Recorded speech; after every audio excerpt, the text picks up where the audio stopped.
मरहूम की याद में पतरस बुखारी का मशहूर व मारूफ इंशाइया है।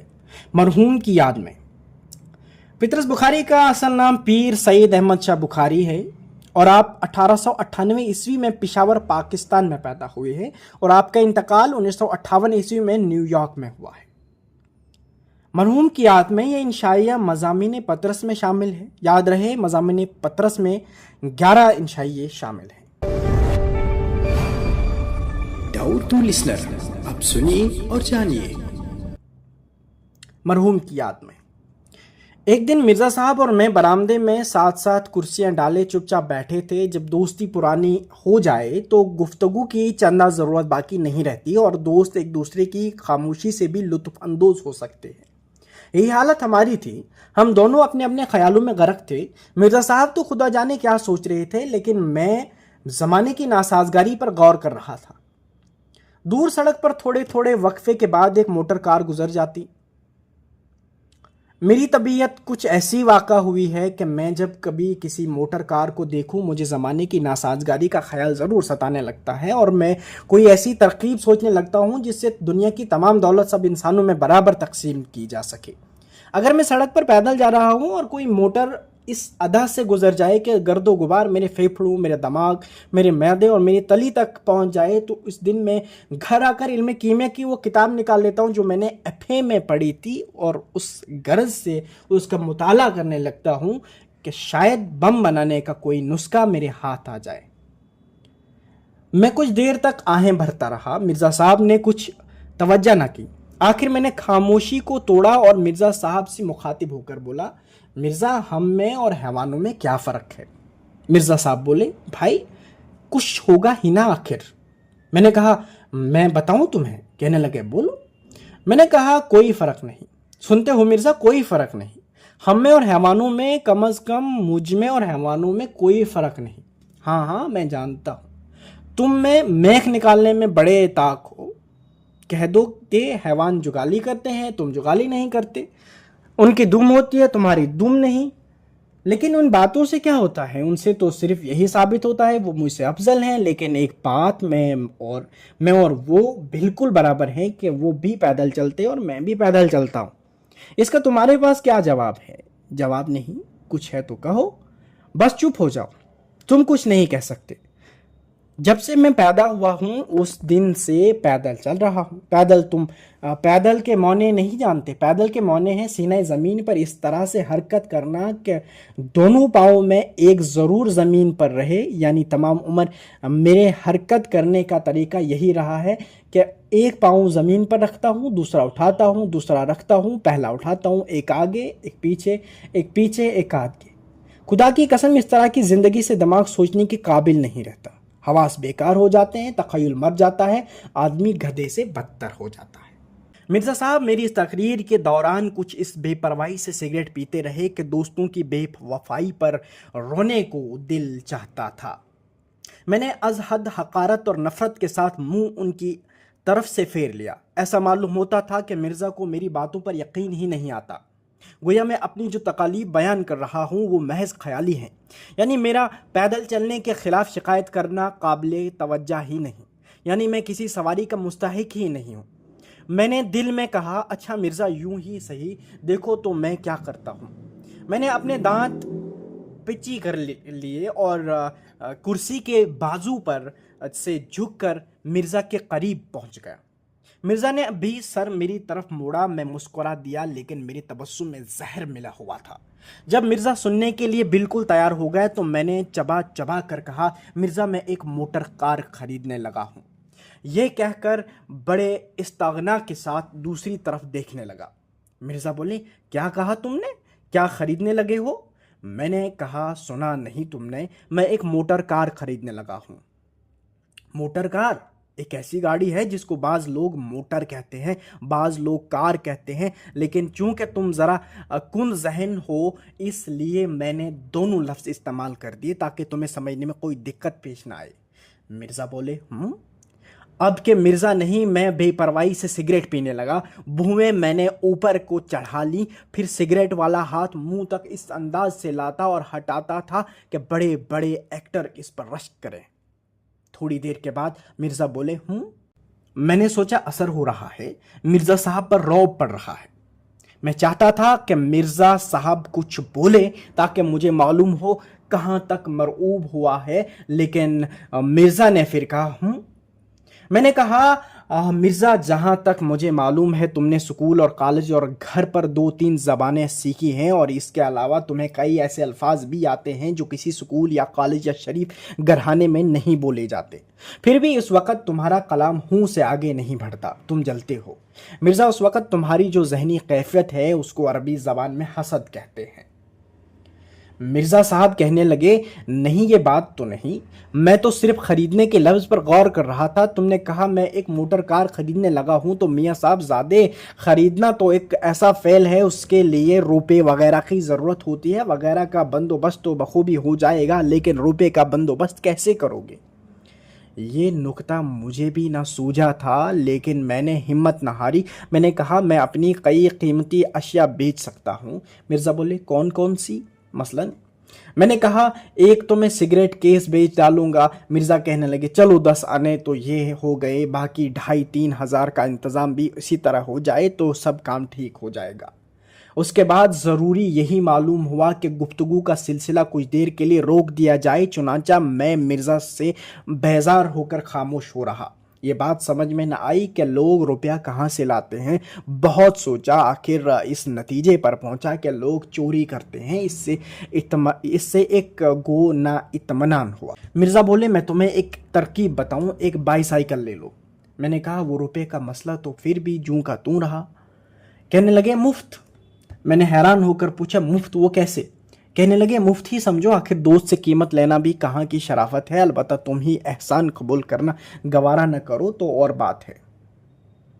ऐसे मौके पर जो हंसी मैं हंसता हूँ उसमें मासूम बच्चे की मसरत, जवानी की खुशदिली, उबलते हुए फवारों की मौसीकी और बुलबुलों का नगवा सब एक दूसरे के साथ मिले होते हैं। चुनाचे मैं ये हंसी हंसा और इस तरह हंसा कि खुली हुई बाछें फिर घंटों तक अपनी असली जगह पर वापस न आई। जब मुझे यकीन हो गया कि यकलख्त कोई खुशखबरी सुनने से दिल की हरकत बंद हो जाने का जो खतरा होता है उससे महफूज हूं, तो मैंने पूछा, है किसकी? मिर्ज़ा बोले, मेरे पास एक बाईसाइकिल पड़ी है, तुम ले लो। मैंने कहा, फिर कहना। कहने लगे, भाई, एक बाईसाइकिल मेरे पास है, जब मेरी है तो तुम्हारी है, तुम ले लो। यकीन माने, मुझ पर घड़ू पानी पड़ गया। शर्म के मारे में पसीना पसीना हो गया। 14वीं सदी में ऐसी बेगर्जी और एहसार भला कहाँ देखने में आता है। मैंने कुर्सी सरका कर मिर्ज़ा के पास कर ली। समझ में ना आया कि अपनी नदामत और ममनूनियत का इजहार किन अल्फाज में करूं। मैंने कहा, मिर्ज़ा साहब, सबसे पहले तो मैं उस गुस्ताखी से दर्शती और बेअदबी के लिए माफ़ी मांगता हूँ जो अभी अभी मैंने तुम्हारे साथ गुफ्तगू में रवा रखी। दूसरे, मैं आज तुम्हारे सामने एक एतराफ़ करना चाहता हूँ और उम्मीद करता हूँ कि तुम मेरी साफ गोई की दाद दोगे और मुझे अपनी रहमदिली के सदके माफ़ कर दोगे। मैं हमेशा तुमको अजहद, कमीना, मुमसक, खुदगर्ज और अय्यार इंसान समझता रहा हूँ। देखो, नाराज मत हो, इंसान से गलती हो ही जाती है, लेकिन आज तुमने अपनी शराफत और दोस्ती पर वरी का सबूत दिया है और मुझ पर साबित कर दिया है कि मैं कितना काबिल नफरत, तंग ख्याल और हकीर शख्स हूँ। मुझे माफ़ कर दो। मेरी आंखों में आंसू भर आए। करीब था कि मैं मिर्ज़ा के हाथ बोसा देता और अपने आंसुओं को छुपाने के लिए उसकी गोद में सर रख देता। मिर्ज़ा साहब कहने लगे, वाह, इसमें मेरी फयाजी क्या हुई। मेरे पास एक बाईसाइकिल है, जैसे मैं सवार हुआ वैसे तुम सवार हुए। मैंने कहा, मिर्ज़ा, मुफ्त में ना लूँगा, ये हरगिज़ नहीं हो सकता। मिर्ज़ा कहने लगे, बस मैं इसी बात से डरता था। तुम हसास इतने हो कि किसी का एहसान लेना गवारा नहीं करते। हालांकि खुदा गवाह है, एहसान इसमें कोई नहीं। मैंने कहा, खैर, कुछ भी सही, तुम सचमुच मुझे उसकी कीमत बता दो। मिर्ज़ा बोले, कीमत का जिक्र करके तुम गोया मुझे कांटों में घसीटते हो, और जिस कीमत पर मैंने ख़रीदी थी वो तो बहुत ज़्यादा थी और अब तो वो इतने की रही भी नहीं। मैंने पूछा, तुमने कितने में ख़रीदी थी? कहने लगे, मैंने 250 रुपये में ली थी, लेकिन उस ज़माने में बाईसाइकिलों का रवाज ज़रा कम था, इसलिए कीमतें ज़रा ज़्यादा थी। मैंने कहा, क्या बहुत पुरानी है? बोले नहीं, ऐसी पुरानी भी क्या होती, मेरा लड़का उस पर कॉलेज आया जाया करता था और उसे कॉलेज छोड़े अभी 2 साल भी नहीं हुए। लेकिन इतना ज़रूर है कि आजकल की बाईसाइकिलों से ज़रा मुख्तलिफ है। आजकल तो बाईसाइकिलें टीन की बनती है जिन्हें कॉलेज के सरफिरे लौंडे सस्ती समझकर खरीद लेते हैं। पुरानी बाईसाइकिलों के ढांचे मजबूत हुआ करते थे। मगर मिर्ज़ा, 250 रुपये तो मैं हरगिज नहीं दे सकता। इतने रुपए मेरे पास कहाँ से आए? मैं तो इससे आधी कीमत भी नहीं दे सकता। मिर्जा कहने लगे, तो मैं तुमसे पूरी कीमत थोड़ी मांगता हूँ। अव्वल तो कीमत लेना नहीं चाहता था, लेकिन मैंने कहा ना मिर्जा, कीमत तो तुम्हें लेनी पड़ेगी। अच्छा तुम यूं करो, मैं तुम्हारी जेब में कुछ रुपए डाल देता हूँ, तुम घर जाके गिन लेना। अगर तुम्हें मंजूर हुए तो कल बाईसाइकिल बेच देना, वरना रुपए वापस कर देना। अब यहाँ बैठकर मैं तुमसे सौदा चुकाऊं, ये तो कोई दुकानदारों की सी बात मालूम होती है। मिर्जा बोले, भाई तुम जैसे तुम्हारी मर्जी। मैं तो अब भी यही कहता हूँ कि कीमत वीमत जाने दो, लेकिन मैं जानता हूँ कि तुम ना मानोगे। मैं उठकर अंदर कमरे में आया। मैंने सोचा इस्तेमाल शुदा चीज़ की लोग आमतौर पर आधी कीमत देते हैं, लेकिन जब मैंने मिर्ज़ा से कहा था कि मैं आधी तो कीमत भी नहीं दे सकता, तो मिर्ज़ा इस पर मुअतरिज़ ना हुआ था। वो बेचारा तो बल्कि यही कहता था कि तुम मुफ्त ही ले लो। लेकिन मुफ्त में कैसे ले लूँ? आखिर बाईसाइकिल है, एक सवारी है। फिटनों और घोड़ों और मोटरों और तांगों के ज़ुमरे में शुमार होती है। बक्स खोला तो मालूम हुआ कि हिस्स तो बूध कल 46 रुपये, कुल 46 रुपये हैं। 46 रुपये तो कुछ ठीक रकम नहीं। 45 या 50 हों जब भी बात है। 50 तो हो नहीं सकते, और अगर 45 ही देने हैं तो 40 क्यों ना दिए जाएं। जिन रकमों के आखिर में सिफर आता है वो रकमें कुछ ज़्यादा माकूल मालूम होती हैं। बस ठीक है, 40 रुपये दे दूंगा, खुदा करे मिर्ज़ा कबूल कर ले। बाहर आया, 40 रुपये मुट्ठी में बंद करके मैंने मिर्ज़ा की जेब में डाल दिए और कहा, मिर्ज़ा इसको कीमत न समझना, लेकिन अगर एक मुफलिस दोस्त की हकीर सी रकम मंजूर करना तुम्हें अपनी तौहीन मालूम न हो तो बाईसाइकिल भिजवा देना। मिर्ज़ा चलने लगे तो मैंने फिर कहा कि मिर्ज़ा कल ज़रूर सुबह भिजवा देना। रुखसत होने से पहले मैंने फिर एक दफ़ा कहा, कल सुबह 8-9 बजे तक मिर्ज़ा पहुंच जाए, देर न कर देना। खुदा हाफिज़। और देखो मिर्ज़ा, मेरे थोड़े से रुपयों को भी ज़्यादा समझना। खुदा हाफिज़। और तुम्हारा बहुत बहुत शुक्रिया, मैं तुम्हारा बहुत ममनून हूँ, और मेरी गुस्ताखी को माफ़ कर देना। देखो ना, कभी कभी यूं ही बेतकल्लुफ़ी में कल सुबह 8-9 बजे तक ज़रूर। खुदा हाफिज़। मिर्ज़ा कहने लगे, ज़रा इसको झाड़ फूंच लेना और तेल वगैरह डलवा लेना। मेरे नौकर को फुर्सत हुई तो खुद ही डलवा दूंगा, वरना तुम खुद ही डलवा लेना। मैंने कहा, हाँ वो सब कुछ हो जाएगा। तुम कल भेज देना ज़रूर। तुम कल भेज ज़रूर देना, और देखना 8 बजे तक या 7:30 बजे तक पहुंच जाए। अच्छा, खुदा हाफिज़। रात को बिस्तर पर लेटा तो बाईसाइकिल पर सैर करने के मुख्तलिफ प्रोग्राम तजवीज़ करता रहा। ये इरादा तो पुख्ता कर लिया कि 2-3 दिन के अंदर अंदर इर्द गिर्द की तमाम मशहूर तारीख़ी इमारत और खंडरों को नए सिरे से देख डालूंगा। इसके बाद अगले गर्मी के मौसम में हो सका तो बाईसाइकिल पर कश्मीर वगैरह की सैर करूंगा।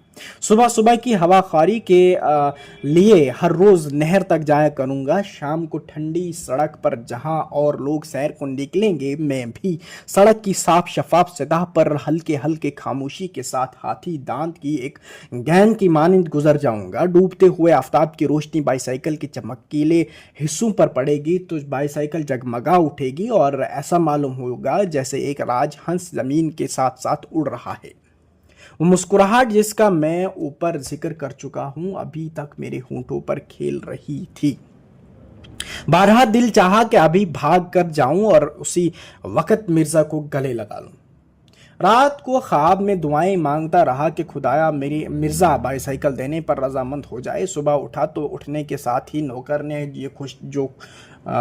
ने ये खुशखबरी सुनाई कि हुजूर वो बाईसाइकिल आ गई है। मैंने कहा इतनी सवेरे? नौकर ने कहा वो तो रात ही को आ गई थी, आप सो गए थे, मैंने जगाना मुनासिब न समझा और साथ ही मिर्जा साहब का आदमी ये ढबरियाँ कसने का एक औजार भी दे गया है। मैं हैरान तो हुआ कि मिर्जा साहब ने बाईसाइकिल भिजवा देने में इस कदर उजलत से क्यों काम लिया, लेकिन इस नतीजे पर पहुंचा कि आदमी नहायत शरीफ और दयानतदार है। रुपए ले लिए थे तो बाईसाइकिल क्यों रोक रखते। नौकर से कहा, देखो ये औजार यहीं छोड़ जाओ और देखो बाईसाइकिल को किसी कपड़े से खूब अच्छी तरह झाड़ो और ये मोड़ पर जो बाईसाइकिलों वाला बैठता है उससे जाकर बाईसाइकिल में डालने का तेल ले आओ और देखो। अबे भागा कहाँ जा रहा है, हम ज़रूरी बात तुमसे कह रहे हैं। बाईसाइकिल वाले से तेल की एक कुप्पी भी ले आना और जहाँ जहाँ तेल देने की जगह है वहाँ तेल दे देना और बाईसाइकिल वाले से कहना कि कोई घटिया सा तेल ना दे दे जिससे तमाम पुर्जे ही ख़राब हो जाएं। बाईसाइकिल के पुर्जे बड़े नाजुक होते हैं और बाईसाइकिल बाहर निकाल रखो। हम अभी कपड़े पहन कर आते हैं, हम ज़रा सैर को जा रहे हैं और देखो साफ़ कर देना और बहुत ज़ोर ज़ोर से कपड़ा भी मत रगड़ना, बाईसाइकिल का पॉलिश घिस जाता है। जल्दी जल्दी चाय पी, गुसल खाने में बड़े जोश व खरोश के साथ चल चल चंबेली बाग में गाता रहा। उसके बाद कपड़े बदले, औजार को जेब में डाला और कमरे से बाहर निकला। बरामदे में आया तो बरामदे के साथ ही एक अजीब व गरीब मशीन पर नज़र पड़ी। ठीक तरह पहचान न सका कि क्या चीज़ है। नौकर से दरियाफ्त किया, क्यों बे ये क्या चीज़ है? नौकर बोला, हुजूर ये बाईसाइकिल है। मैंने कहा, बाईसाइकिल? किसकी बाईसाइकिल? कहने लगा, मिर्ज़ा साहब ने भिजवाई है आपके लिए। मैंने कहा, ये और जो बाईसाइकिल रात को उन्होंने भेजी थी वो कहाँ गई? कहने लगे, यही तो है। मैंने कहा, क्या बकता है, जो बाईसाइकिल मिर्ज़ा साहब ने कल रात को भेजी थी वो बाईसाइकिल यही है? कहने लगा, जी हाँ। मैंने कहा, अच्छा, और फिर उसे देखने लगा, उसको साफ़ क्यों नहीं किया? उसको 2-3 दफ़ा साफ़ किया, तो ये मैली क्यों है? नौकर ने उसका जवाब देना शायद मुनासिब न समझा और तेल लाया। हाँ हुजूर, लाया हूँ। दिया? हुजूर वो तेल देने के छेद होते हैं वो नहीं मिलते। क्या वजह? हुजूर धुरों पे मेल और जंग जमा है, वो सुराख कहीं बीच ही में दबा गए हैं। रफ्ता रफ्ता में उस चीज़ के करीब आया जिसको मेरा नौकर बाईसाइकिल बता रहा था। उसके मुख्तलिफ पुर्जों पर गौर किया तो इतना तो साबित हो गया कि ये बाईसाइकिल है, लेकिन मुजमिल हैयत से ये साफ जाहिर था कि हिल और रहट और चरखा उसी तरह की और एजादात से पहले की बनी हुई है।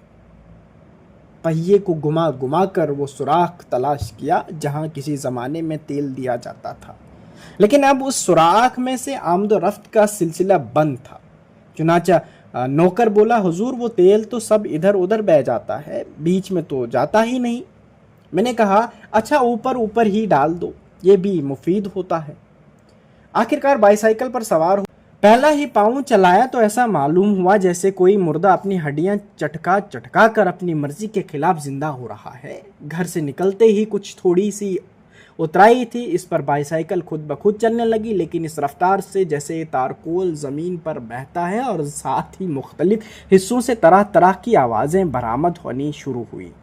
उन आवाज़ों के मुख्तलिफ गिरोह थे। ची चाँ चूँ की किस्म की आवाज़ें ज़्यादातर गद्दी के नीचे और पिछले पहिए से निकलती थी। खट खड़ खड़ खड़ की कबील की आवाज़ें मडगाडों से आती थी। चर चरख की किस्म के सुर जंजीर और पैडल से निकलते थे। जंजीर ढीली ढीली थी। मैं जब कभी पैडल पर जोर डालता था, जंजीर में एक अंगड़ाई सी पैदा होती थी जिससे वो तन जाती थी और चढ़ चढ़ बोलने लगती थी और फिर ढीली हो जाती थी। पिछला पहिया घूमने के अलावा झूमता भी था, यानी एक तो आगे को चलता था और उसके अलावा दाहिने से बाएं और बाएं से दाहिने को भी हरकत करता था। चुनांचे सड़क पर जो निशान पड़ जाता था उसको देखकर ऐसा मालूम होता था जैसे कोई मखमूर सांप लहरा कर निकल गया है। मडगार्ड थे तो सही, लेकिन पहियों के ऐन ऊपर न थे। उनका फ़ायदा सिर्फ ये मालूम होता था कि इंसान शुमाल की सिमत सैर करने को निकले और आफ्ताब मगरिब में गुरूब हो रहा हो तो मडगाडों की बदौलत टायर धूप से बचे रहेंगे। अगले पहिए के टायर में एक बड़ा सा पैबंद लगा था जिसकी वजह से पहिया हर चक्कर में एक दफ़ा लम्हा भर को ज़ोर से ऊपर उठ जाता था और मेरा सर पीछे को यूं झटके खा रहा था जैसे कोई मुतवातिर ठोड़ी के नीचे मुक्के मारे जा रहा है। पिछले और अगले पहिए को मिलाकर चूं चूं फट की सदा निकल रही थी। जब उतार पर बाईसाइकिल ज़रा तेज़ हुई तो फ़ज़ा में एक भूचाल सा आ गया और बाईसाइकिल के कई और पुर्जे जो अब तक सो रहे थे बेदार होकर गोया हुए इधर उधर के लोग चौंके। माऊ ने अपने बच्चों को अपने सीने से लगा लिया। खड़ खड़ खड़ड़ के बीच में पहियों की आवाज़ जुदा सुनाई दे रही थी, लेकिन चूंकि बाईसाइकिल अब पहले से तेज़ थी, इसलिए चूं चूं फट की आवाज़ ने अब चीचू फट की सूरत इख्तियार कर ली थी। तमाम बाईसाइकिल किसी अधिक अफ्रीकी ज़बान की गर्दानें दोहरा रही थी। इस कदर तेज़ रफ्तारी बाईसाइकिल की तबाह नाजुक पर गिरां गुजरी, चुनाचे उसमें यकलख दो तब्दीलियां वाक़ा हो गई। एक तो हैंडल एक तरफ को मुड़ गया, जिसका नतीजा ये हुआ कि मैं तो सामने को रहा था, लेकिन मेरा तमाम जिस्म दाएं तरफ को मुड़ा हुआ था। इसके अलावा बाईसाइकिल की गद्दी दफ़अतन 6 इंच के करीब नीचे बैठ गई। चुनांचे जब पैडल चलाने के लिए मैं टांगे ऊपर नीचे कर रहा था तो मेरे घुटने मेरी ठोड़ी तक पहुंच जाते थे। कमर दोहरी होकर बाहर को निकली हुई थी और साथ ही अगले पहिए की अटकलियों की वजह से सर बराबर झटके खा रहा था। गद्दी का नीचा हो जाना अज हद तकलीफ दह साबित हुआ, इसलिए मैंने मुनासिब यही समझा कि इसको ठीक कर लूं। चुनांचे मैंने बाईसाइकिल को ठहरा लिया और नीचे उतरा। बाईसाइकिल के ठहर जाने से यकलख जैसे दुनिया में खामोशी सी छा गई। ऐसा मालूम हुआ जैसे मैं किसी रेल के स्टेशन से निकलकर बाहर आ गया हूँ। जेब से मैंने औजार निकाला, गद्दी को ऊंचा किया, कुछ हैंडल को ठीक किया और दोबारा सवार हो गया। 10 कदम भी चलने न पाया था कि अब के हैंडल यकलख नीचा हो गया। इतना कि गद्दी अब हैंडल से कोई फुट भर ऊंची थी। मेरा तमाम जिस्म आगे को झुका हुआ था। तमाम बोझ दोनों हाथों पर था जो हैंडल पर रखे थे और बराबर झटके खा रहे थे। आप मेरी हालत को तस्वर करें तो आप मालूम होगा कि मैं दूर से ऐसा मालूम हो रहा था जैसे कोई औरत आटा गूंद रही हो।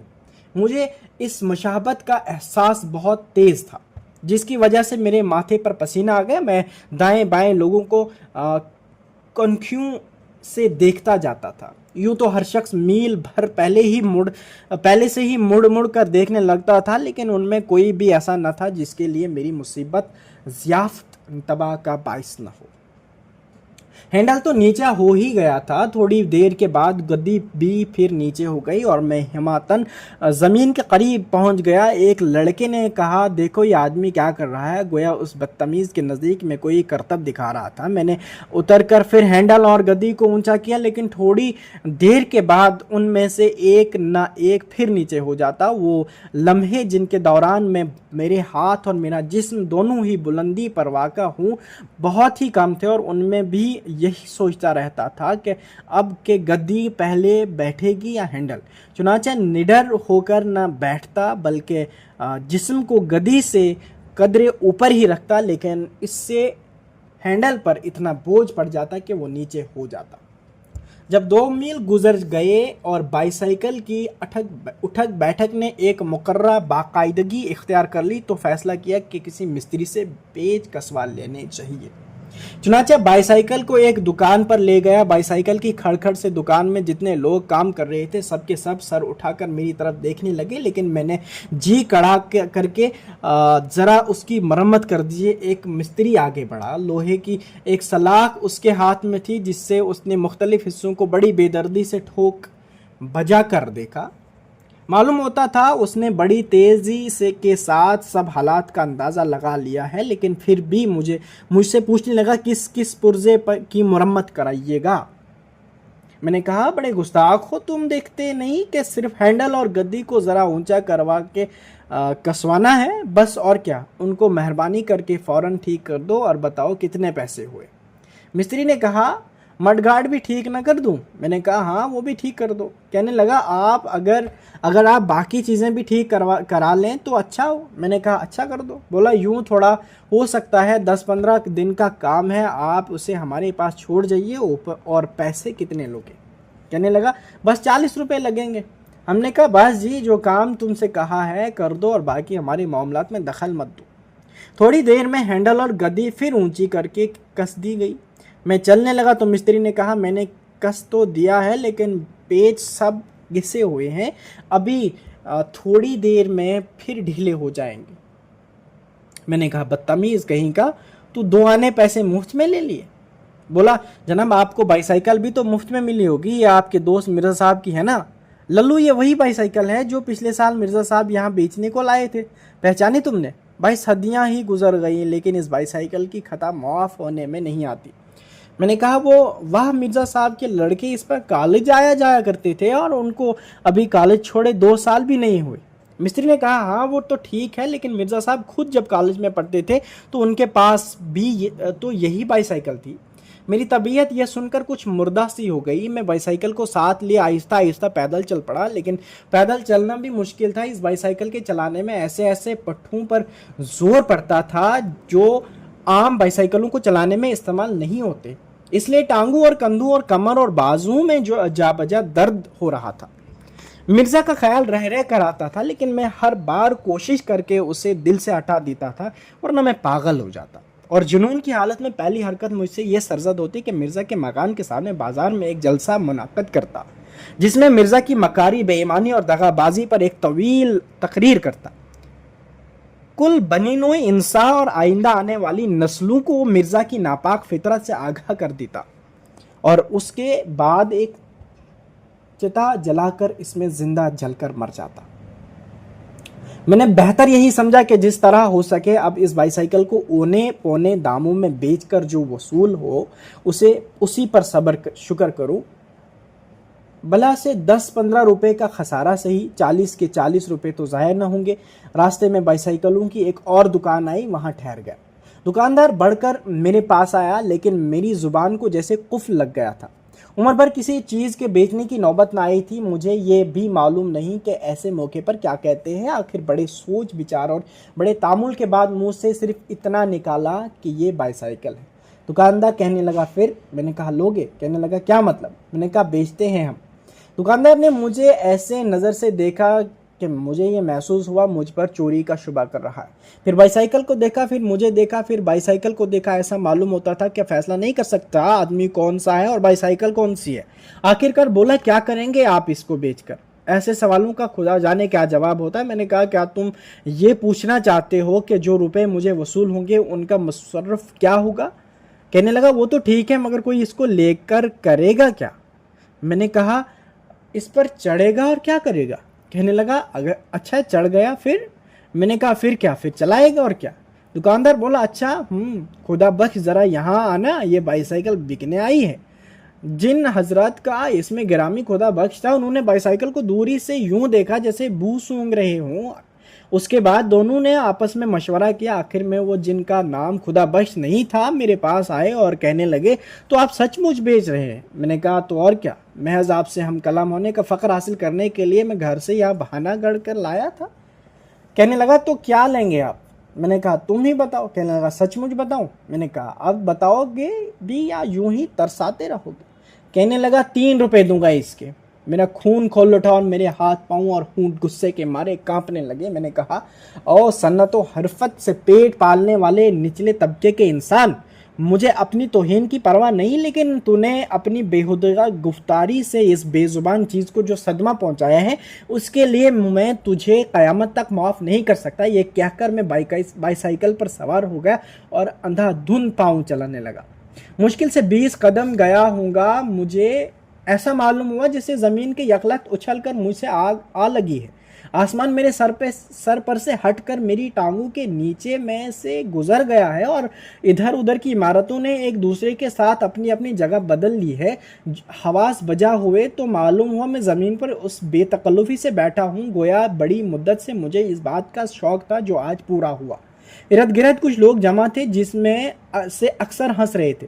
सामने दुकान थी जहां अभी अभी मैंने अपनी नाकाम गुफ्त व शनीद का सिलसिला मुनक़ता किया था। मैंने अपने गर्दो पेश पर गौर किया तो मालूम हुआ कि मेरी बाईसाइकिल का अगला पहिया बिल्कुल अलग होकर लड़कता हुआ सड़क के उस पार जा पहुंचा है और बाकी साइकिल मेरे पास पड़ी है। मैंने फ़ौरन अपने आप को संभाला। जो पहिया अलग हो गया था उसको एक हाथ में उठाया, दूसरे हाथ में बाकी मांदा बाईसाइकिल को थामा और चल खड़ा हुआ। ये महज एक इस्तरारी हरकत थी, वरना हाशा व कलाओ बाईसाइकिल मुझे हरगिज़ इतनी अजीज़ न थी कि मैं उसको इस हालत में साथ साथ लिए फिरता। जब मैं ये सब कुछ उठाकर चल दिया तो मैंने अपने आप से पूछा कि ये तुम क्या कर रहे हो, कहाँ जा रहे हो, तुम्हारा इरादा क्या है, ये 2 पहिए काहे को ले जा रहे हो? सब सवालों का जवाब यही मिला कि देखा जाएगा, फ़िलहाल तुम यहाँ से चल दो। सब लोग तुम्हें देख रहे हैं, सर ऊंचा रखो और चलते जाओ। जो हंस रहे हैं उन्हें हंसने दो। इस किस्म के बेहुदा लोग हर कौम और हर मुल्क में पाए जाते हैं। आखिर हुआ क्या? महज एक हादसा। बस दाएं बाएं मत देखो, चलते जाओ। लोगों के नाशाइस्ता कलमात भी सुनाई दे रहे थे। एक आवाज़ आई, बस हजरत गुस्सा थूक डालिए। एक दूसरे साहब बोले, बेहया बाईसाइकिल, घर पहुंच के तुझे मज़ा चखाऊंगा। एक वालिद अपने लखते जगर की उंगली पकड़े जा रहे थे, मेरी तरफ इशारा करके कहने लगे, देखो बेटा, ये सर्कस की बाईसाइकिल है, उसके दोनों पहिए अलग अलग होते हैं। लेकिन मैं चलता गया। थोड़ी देर के बाद मैं आबादी से दूर निकल गया। अब मेरी रफ्तार में एक अजीमत पाई जाती थी। मेरा दिल जो कई घंटों से एक कशमकश में पेचो ताब खा रहा था, अब बहुत हल्का सा हो गया था। मैं चलता गया हत्ता कि दरिया पर जा पहुंचा। पुल के ऊपर खड़े होकर मैंने दोनों पहियों को एक एक करके इस बेपरवाही के साथ दरिया में फेंक दिया, जैसे कोई लेटर बॉक्स में खत डालता है, और वापस शहर को रवाना हो गया। सबसे पहले मिर्ज़ा के घर गया। दरवाज़ा खटखटाया। मिर्ज़ा बोले, अंदर आ जाओ। मैंने कहा, आप ज़रा बाहर तशरीफ़ लाइए। मैं आप जैसे खुदा रसीदा बुज़ुर्ग के घर में वज़ू किए बगैर कैसे दाखिल हो सकता हूँ? बाहर तशरीफ़ लाए तो मैंने वो औज़ार उनकी खिदमत में पेश किया जो उन्होंने बाईसाइकिल के साथ मुफ्त ही मुझको इनायत फरमाया था, और कहा, मिर्ज़ा साहब, आप ही इस औज़ार से शौक़ फरमाया कीजिए, मैं अब इससे बेनियाज हो चुका हूँ।